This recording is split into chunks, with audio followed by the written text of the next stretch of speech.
ದೂರದ ಮಾಸದಲ್ಲಿ ಸ್ವಾಮಿ ನಮ್ಮ ವಿಶೇಷತೆಯಾದು ಹುಟ್ಟಿದ ಮರುಕ್ಷಣವೇ ದೇಹಾಕೃತಿಯನ್ನು ನಡೆದು ಬಲಿಷ್ಠರಾಗಿ ಬಿಡುತ್ತೇವೆ. ಈ ಲೋಹಪತಿಪುರಕ್ಕೆ ಅಧಿಕಾರದ ಕೊರತೆ ಇತ್ತು.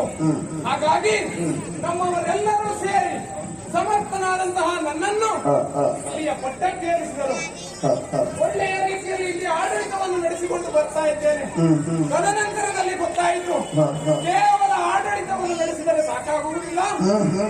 ನಮ್ಮ ಪೂರ್ವ ದೇಶಗಳಾದಂತಹ ದೇವತೆಗಳು ಅವರನ್ನು ಪಕ್ಕು ಪಡೆಯಬೇಕು. ಹಾಗಾದರೆ ಸಾಧಾರಣಕ್ಕೆ ಆಗುವುದಿಲ್ಲ. ಯಾಕೆ? ವಂಚಕರಿದ್ದಾರೆ.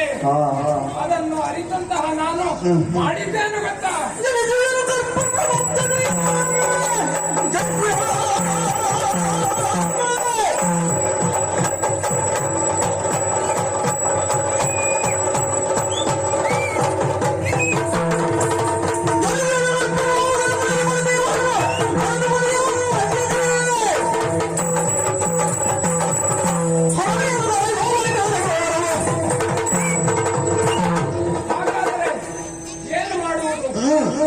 ಕಾನೂನವನ್ನು ಸೇರಿದೆ.